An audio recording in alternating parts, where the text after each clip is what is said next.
Direction la Côte d'Ivoire, Albert Mabry Touakese plonge Alassane Ouattara et Amadou Gon Coulibaly dans une colère noire. Plus de détails après le générique. Avant de commencer, abonnez-vous à la chaîne et activez la cloche de notification car cela va vous permettre de ne plus manquer les prochaines vidéos. Let's go!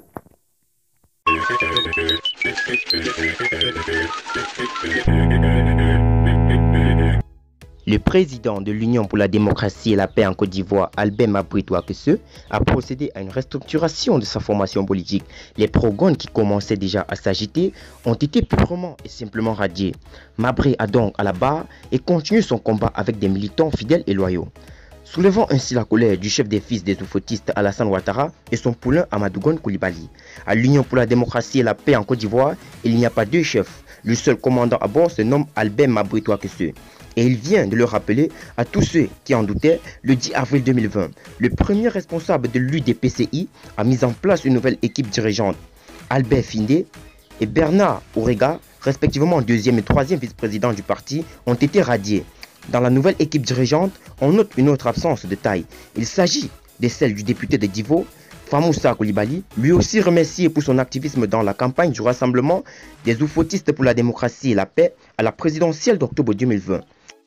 Par cette recomposition de l'équipe dirigeante de son parti, Albert Touakese Mabry réaffirme son autorité et se braque plus que jamais contre la candidature d'Amadou Gon Coulibaly imposée par le président de la République, son Excellence Alassane Ouattara, le 12 mars 2020 lors d'un conseil politique du RHDP à Abidjan. Tous les cadres de l'UDPCI qui militent en faveur de la candidature de l'actuel Premier ministre ivoirien ont été remerciés et sont dorénavant libres d'aller soutenir leur champion pour la victoire à la présidentielle d'octobre 2020. Les sons discordants de l'UDPCI, Touakese Mabry, n'en veut pas, n'en veut plus. C'est pourquoi les fondeurs menés par le duo Findé Ourega, qui lui demandaient de clarifier sa position vis-à-vis de la candidature du poulain de Ouattara, ont été priés d'aller voir ailleurs.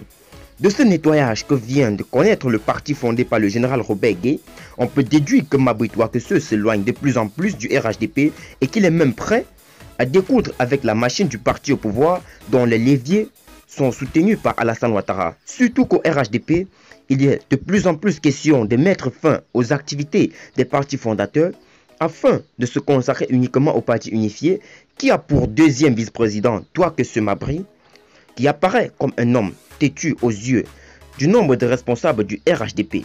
De toute évidence, cette purge au sein de l'UDPCI soulève l'ire du chef des fils des oufoutistes et de son successeur désigné Amadou Gon Coulibaly. Le plan mis en place pour perturber Touakese Mabry et créer le doute dans l'esprit des militants de base de son parti vient d'être déjoué. Mabry envoie un message clair à Ouattara et Gon Coulibaly ainsi qu'à tout leur soutien. Le digne fils de Bouéné est bel et bien candidat à la présidentielle du 31 octobre 2020. Mais entre-temps, Albert Findé a mis en place un mouvement de soutien à Amadou Gon Coulibaly dénommé Tonki RHDP 2020. Il entend ainsi ratisser large pour le candidat du RHDP dans une région du Tonki dans laquelle les Ivoiriens disent « y a pas l'homme pour Mabry ». Traduisez, Mabry est indéboulonnable.